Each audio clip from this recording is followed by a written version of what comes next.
The story you are about to hear is true. Only the names have been changed to protect the innocent. Fatima Cigarettes, best of all long cigarettes, brings you Dragnet.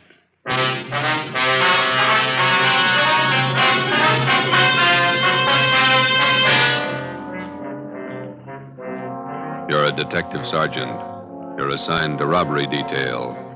Vicious gunmen have committed assaults, robberies, attempted murders. Their victims, Army officers stationed in your city. Your job, get them.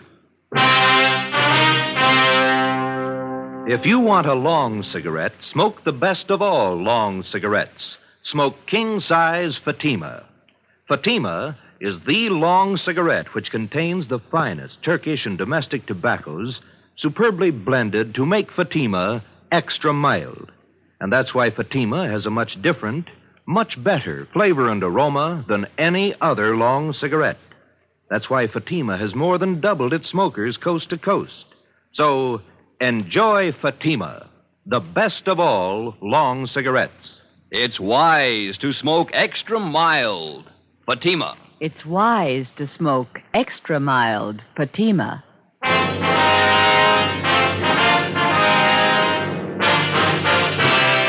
Dragnet, the documented drama of an actual crime.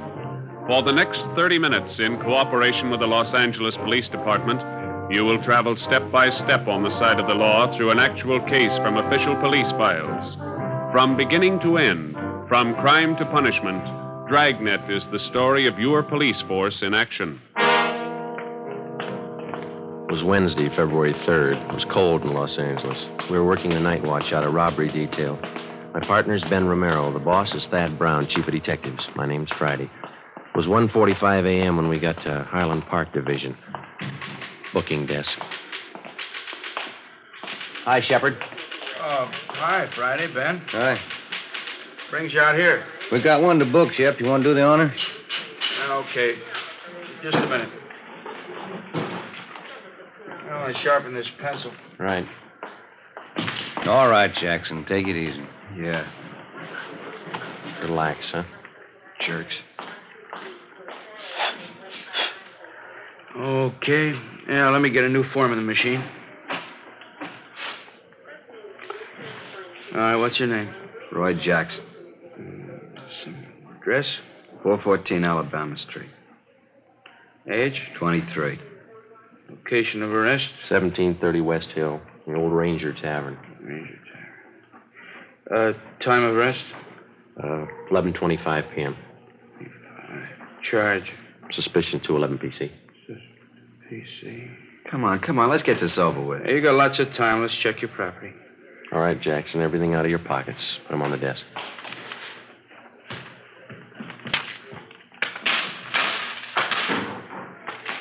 What about my kids? You won't need them for a while. Put them on the desk. There. Oh, you forgot your watch. Take it off. All right. Yeah, that ring, too. Yeah. That everything? I'll shake him down. Yeah, that's everything. Okay, let me list it here. 1 brown man's wallet. Contents? I'll call them off to you, huh? Okay. 1 black pocket comb. Pocket comb. Got that? 1 keychain and ring with 5 keys. Good luck charm on it. 5 keys. Good luck charm, yeah. Let's see, there's 10, $11.63 in cash. 11.63. 1 man's wristwatch, Waltham. 1 man's ring. You got that? Yeah. Yellow metal, the ring. Ring. With a white stone. Yeah, It's a diamond ring. That's gold. 1 man's fountain pen. Fountain pen. That's it. Yeah, okay. Just put all the stuff in the envelope.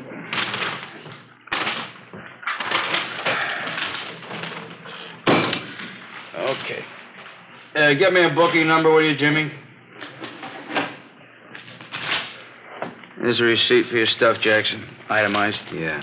And here's your copy, fellas. Thank you, Shep. Murdoch. Yes, Sergeant? Got one for you. You got a slip on it? Yeah, here. Thanks. Let's go. Wait just a minute. You got nothing else to say, huh, Jackson? Been yapping at me for 2 hours. I told you all I'm going to tell you. 6 robberies, 6 assaults, 3 attempted murders. It's a tough rap to stand alone. What about your pals? You got my story. Okay, take them. Stubborn. Yeah. We better get the arrest on the teletype. All right. What? 2 a.m. It's a long day. It's Thad Brown coming in the door. Yeah. Hi, Chief. Hi. What are you doing out here this time of the morning? On my way home, thought I'd drop by and call the office. Forgot something. About Jackson. Do any good? Not much. He's got a story. He's sticking to it. Where'd you pick him up? Bar on Hill Street. We booked him here. It's out of the way. Jackson finger any of the gang? No, questioned him 2 hours. Either you got a smoke? No. Yeah. Here you go. Well, let's go in his office. Sit down a minute. It's a good idea. My feet are killing me. Pretty hard to figure this thing. All right. Yeah. Thanks. Gang of cheap hoods, armed to the teeth, slugging, shooting their way around town, coming from all directions. We got it fairly well narrowed down, and 9 out of the 10 jobs they pulled, they operated either in San Pedro, the central area, or Hollenbeck. Still haven't any idea why they pick Army officers for their victims. Jackson wouldn't tell us why. The MO's still the same? They haven't switched? Not a bit. The hold-up men still dress as Army enlisted men. They steal a car, offer rights to officers, slug them, rob them, and shoot them. Same thing, 10 times over. Has the Army checked their personnel out at the fort? Keeping tabs on as close as possible. I don't think it's the work of any bona fide enlisted men, though. Well, we'll haul out Jackson and talk to him again in the morning. Maybe he'll be ready to tell us something by then. I'll stay after him. If you need any more men from Metropolitan to help out on this thing, let me know. Okay, Skipper. You better make that call and get home. Late. Yeah.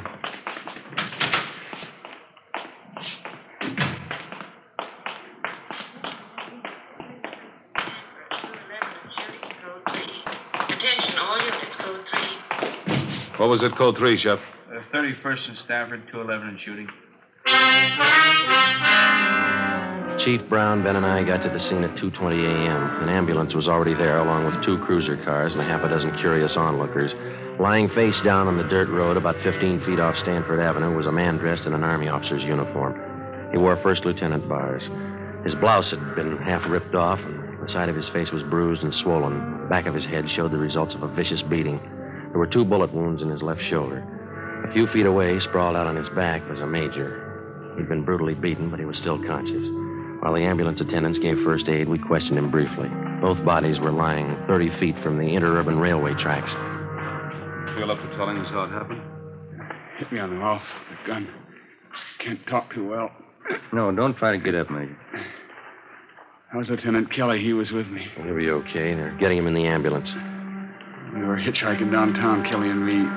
2 men in a gray sedan picked us up. Said they were going back to the fort. How were the men dressed? Do you remember? Too much noise. What do you say? Just a minute. What was that? The PE train going by. Now, can you tell us about it? Enlisted men. One is a tech sergeant, and I'm a private. He said they'd drive us back to the fort in a gray sedan, Pontiac. Excuse me, Sergeant. Oh, sure. I'll have to take care of those face wounds. You can go ahead. Okay. Did you see the license number on their car? Too dark, no. Gray sedan. Pulled guns, stopped the car here. Took our money, everything. This'll sting a little. There, it's good. You think you'd recognize the men if you saw them again? One was tall, 6'2", I guess. Think I know him. They shot Kelly. He tried to run. They shot him. How is he? He's okay. Is there anything else you can tell us about the men? Ambulance is ready. Now, take him. We can talk to him later. All right, Rob. Yeah.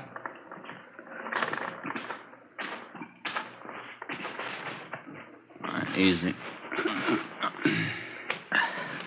Okay, let's go. It's not getting any better.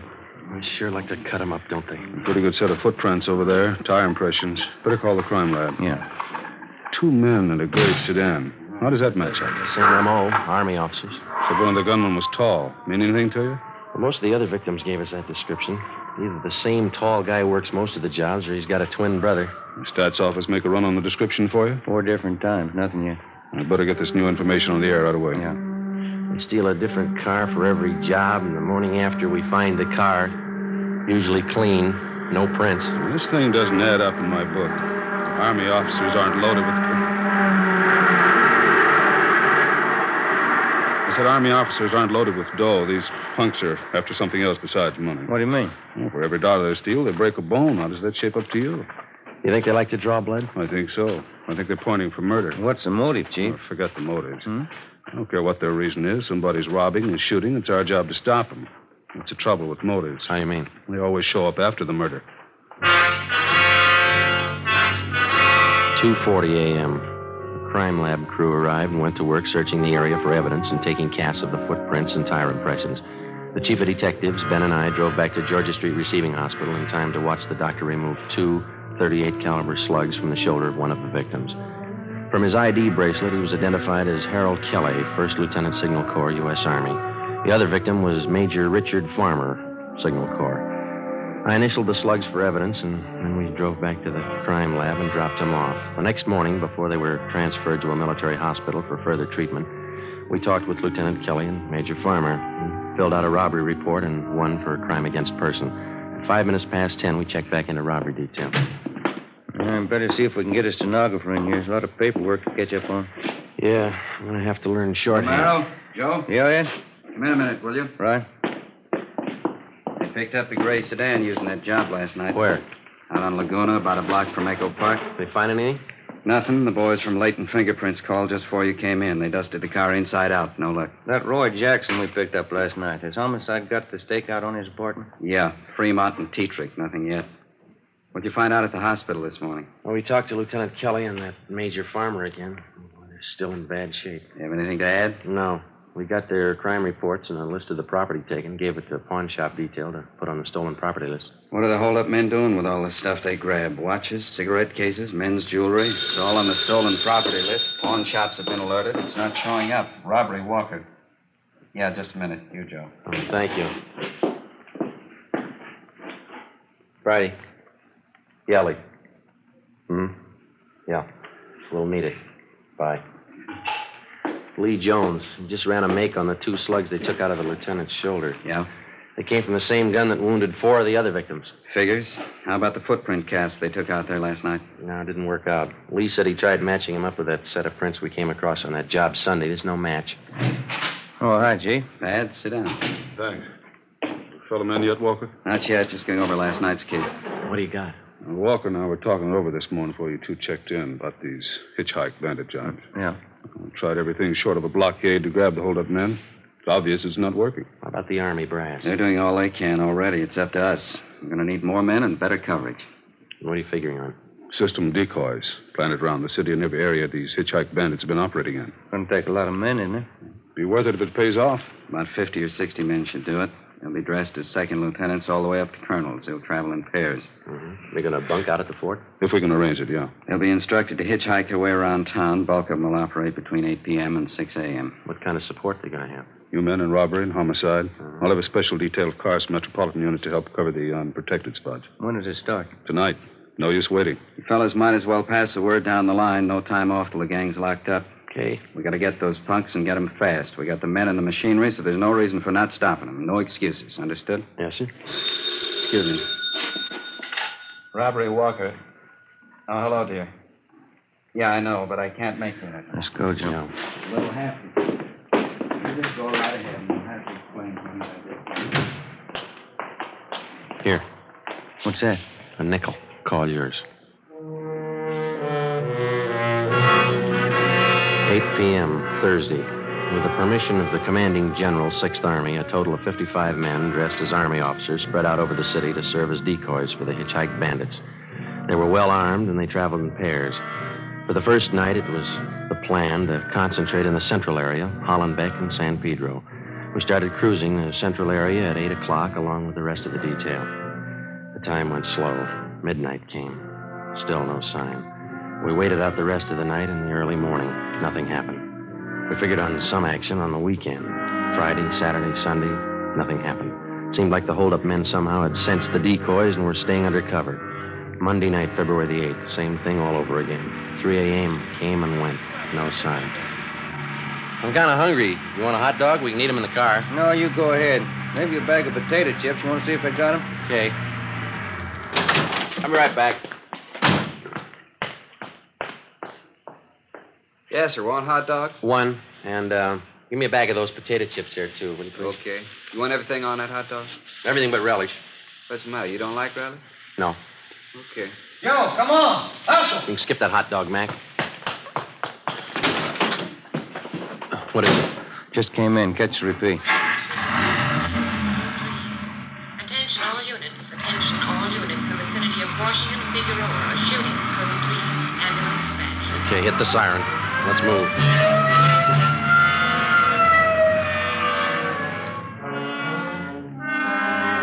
When we got to the scene, neither of the two victims were identified as police decoys. One of them had already been placed in the ambulance. Ben went over to talk to him. The second victim was still lying in the street, his chest riddled with bullet wounds. Two figures bent over him, an ambulance attendant and a priest. That heavenly Jerusalem where God shall wipe away the tears from your eyes, where there shall be no more sorrow, no more sickness, no more death, where you will live forever in possession of that happiness which the eye hath not seen nor the ear hath heard, neither hath it entered into the heart of man what things God hath prepared for them that love him. Same as that up, Joe. Hitchhike man. Yeah. Well, the victim can't help us much. How about this man? Oh, wait a minute. In the name of the Father, and of the Son, and of the Holy Ghost. Amen. There's your answer.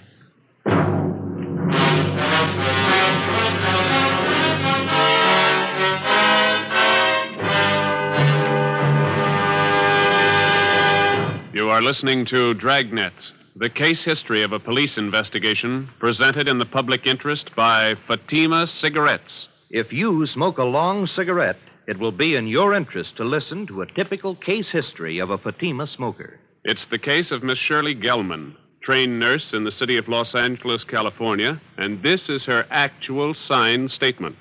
Hospitals are short-handed these days, and nurses are working under pressure. I've found king-size Fatima just perfect when I'm off duty. They're extra mild, and even in the wee hours of the morning, Fatima tastes just fine. I urge all my friends to buy them. I agree. It's wise to smoke extra mild Fatima. And more smokers are discovering this every day. Actual figures show Fatima has more than doubled its smokers coast to coast. So enjoy Fatima yourself. The long cigarette, which contains the finest Turkish and domestic tobaccos, superbly blended to make it extra mild. You will prefer Fatima's much different, much better flavor. You will agree. It's wise to smoke extra mild Fatima. It's wise to smoke extra mild Fatima. The best of all long cigarettes.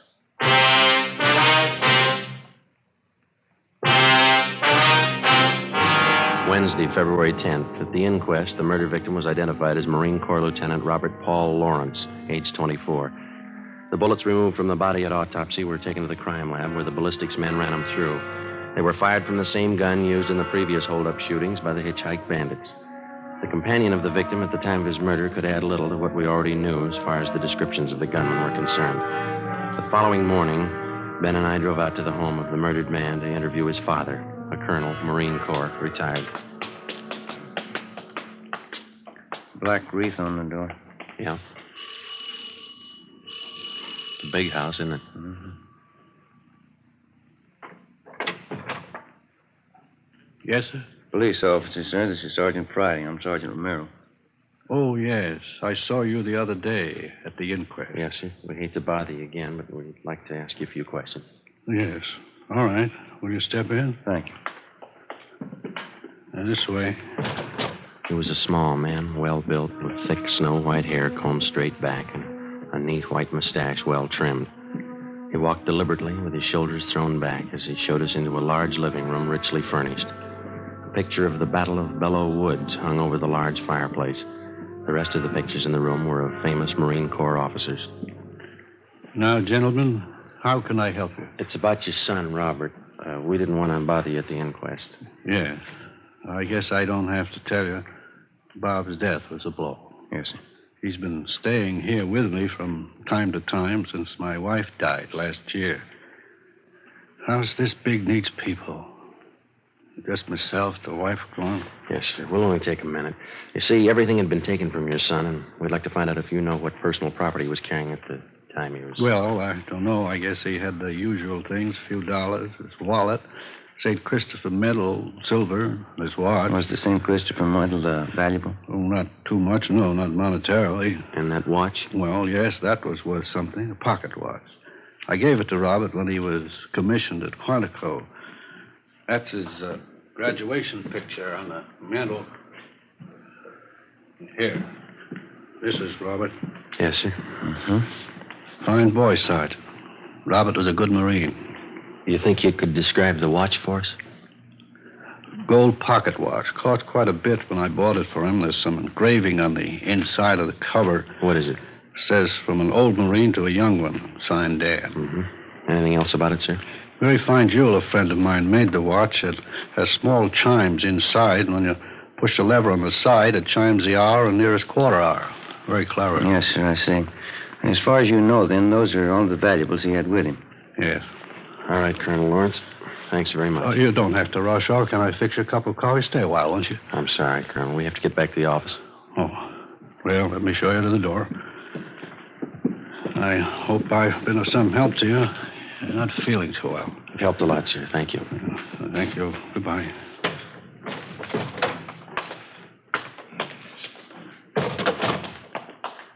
Nice home. Yeah. Beautiful furniture. Everything a man could want. Except the sun. For the next 6 days, we got nowhere. Both robbery and homicide details stayed at work on the case. The citywide decoy plan continued along with the extra night patrol of cruiser cars from the Metropolitan Division. Dozens of leads were received and tracked down. None of them paid off. We stayed on it, but despite all our work, in 1 week, the hitchhike bandits were credited with 16 car thefts, 8 actual holdups, and 3 more assaults with intent to commit murder. February 18th, 2 p.m. Ben and I were called to Captain Walker's office. Close the door, will you, Ben? Oh, yeah. What is it, Ed? Both of you know Burdick here, theft detail? Oh, yeah, sure. Hi. You want to tell him what you just told me, Burdick? Yeah, I was just telling the captain. I was on night watch last night with Resnick, and we picked up this guy for grand theft auto. Got him out in a bowling alley on Vermont. Yeah. Well, Resnick and I didn't think too much about it. We took him into Central and had him booked. Gave his name as Clyde Black. Mm-hmm. As I say, I didn't think too much about it. But on the way into work, I got to thinking. This fellow comes pretty close to the description of one of your hitchhike bandits. Yeah? Yeah, he's pretty tall, 6'2", dark hair, dark eyes. Pretty tough. He's still in jail? Still there. Anybody else talk to him besides you? Resnick and me, that's all. Here's the mug shot we got on him last night. Take a look. Let me see. Mm-hmm. It seems pretty close. You got a home address on him? Yeah, a place out on South Flower. Here's the number. Thanks.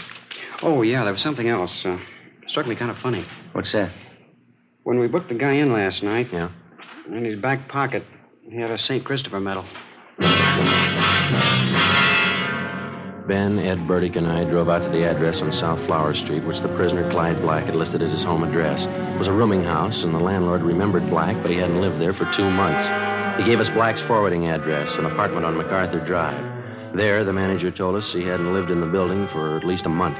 He had moved and left no forwarding address. We put tracers through on him with DMV, our business office, and with local merchants in the neighborhoods where he had lived.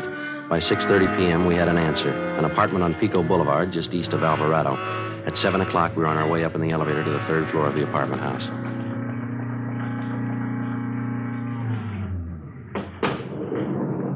It's number 307. Must be down this way. Come on. Pretty run-down place. Musty. Yeah. This is it, 307. Somebody's in there. The apartments have back doors, Joe. You want me to cover it? Yeah, you better hustle. Right. Okay.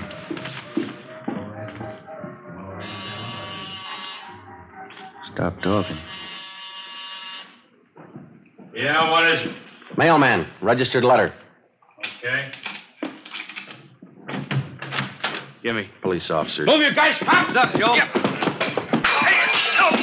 Hey. They're going out the back, Ben. Watch it.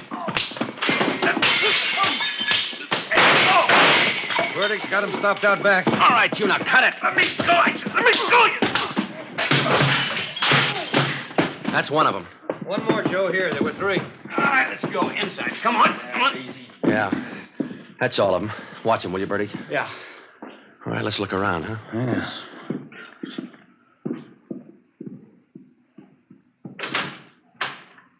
Take a look. Yeah, enough uniforms for an army. Before we left the apartment, we searched it thoroughly and found dozens of personal valuables, watches, rings, and wallets. There was also a .38 caliber Colt. We took the 3 men downtown and booked them at Central Jail. Then we dropped off the gun that we found at the crime lab for a ballistics check. 8:35 p.m., we brought suspect Clyde Black to the interrogation room. Captain Walker, Ben, and I confronted him with the evidence. Here you are, Black. Take a look at these.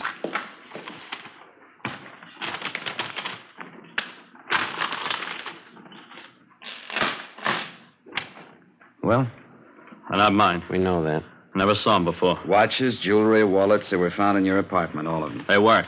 Take a close look. Auto theft, that's all you got me on. Yeah. I won them. I won the stuff in a crap game. You must be lucky. Crap game, I tell you. That's how I got it, in a crap game.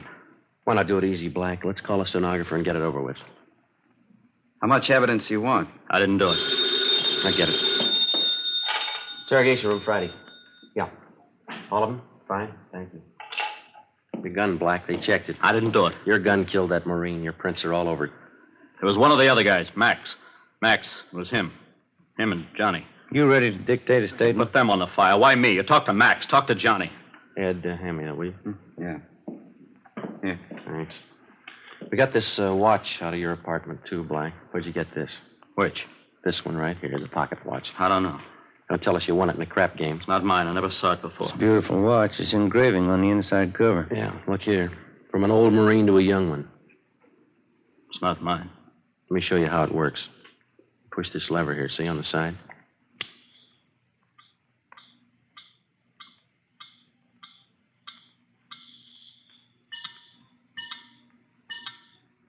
Now, how about it? I hated them. I hated all of them. Everything about them. That lieutenant. I had to kill him. He was going to get away. I had to kill him. I had to. Why'd you pick on officers? They had it coming. Pushing guys around. I hated them. I hated every lousy bone in their bodies. I'll get the stenographer. Yeah. Then knock off and go home. You too, Ben. I had to kill him. I hated him. I'll tell them that. I'll tell them like I told you, just like I told you. Yeah, they'll believe you, mister.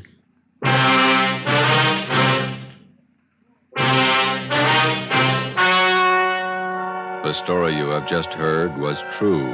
Only the names were changed to protect the innocent. On June 17th, trial was held in Superior Court, Department 87, City and County of Los Angeles, State of California. In a moment, the results of that trial. It's amazing how many long cigarette smokers are changing to Fatima. Here is the actual report. From coast to coast, king-size Fatima has more than doubled its smokers. Yes, more and more smokers every day are discovering that Fatima is the best of all long cigarettes. Long cigarette smokers find Fatima has a much different, much better flavor and aroma. Long cigarette smokers find that Fatima is extra mild because it's the long cigarette which contains the finest Turkish and domestic tobaccos superbly blended to make it extra mild. So enjoy extra mild Fatima, best of all long cigarettes. It's wise to smoke extra mild Fatima. It's wise to smoke extra mild Fatima.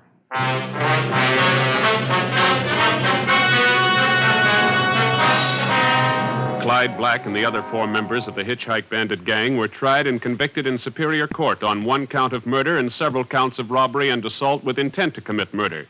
All 5 are now serving life terms in the state penitentiary. You have just heard Dragnet, a series of authentic cases from official files. Technical advice for Dragnet comes from the Office of Chief of Police W.A. Wharton, Los Angeles Police Department. Fatima Cigarettes, the best of all long cigarettes, has brought you Dragnet from Los Angeles. You're tuned for the stars on NBC.